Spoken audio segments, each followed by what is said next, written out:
My name is Alex. My name is Summer, and we're going to be talking about historical racism from World War I to World War II with Eugene Bullard.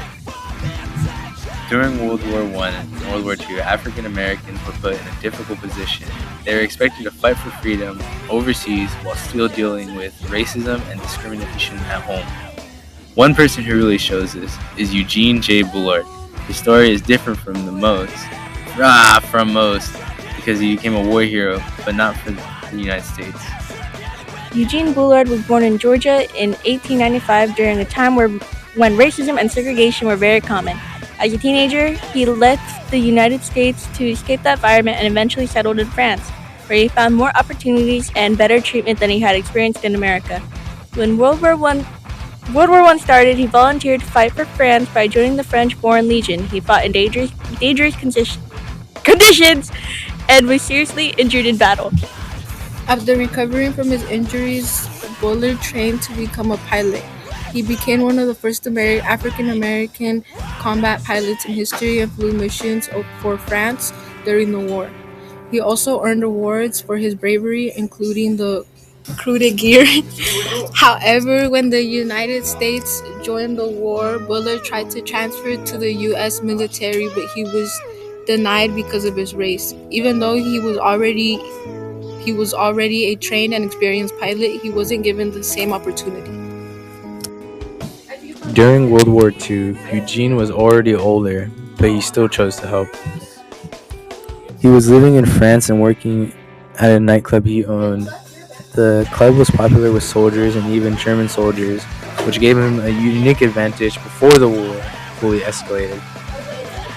Eugene secretly listened to conversations and passed along information to French authorities, so he was basically doing intelligence work without being an official spy. When Germany invaded France, Bullard joined the French forces again and took part in the defense during the Battle of France. While fighting, he was seriously wounded during combat.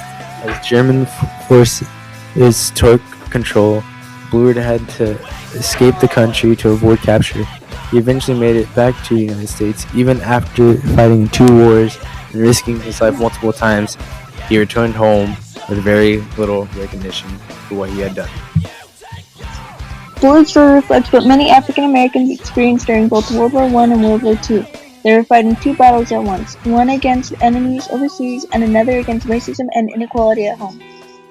Even while serving, Black soldiers were often placed in segregated units, given lower-ranking roles, and denied opportunities like becoming pilots or officers. At the same time, back in the United States, African Americans were pushing for equal rights. This idea became known as the Double V campaign: victory abroad against enemies and victory at home against discrimination. Groups like the Tuskegee Airmen proved that these limits were unfair. They showed that African Americans could succeed at the highest levels even when given fewer resources and more obstacles. Their service during the wars helped bring more attention to civil rights issues and push the country closer to change. Eugene Bullard's life shows both achievement and inequality. He became a pilot, fought in 2 wars, and earned respect in another country, but wasn't fully recognized in his own. His history is important because it highlights not just what he accomplished, but also what African Americans had to overcome during this time.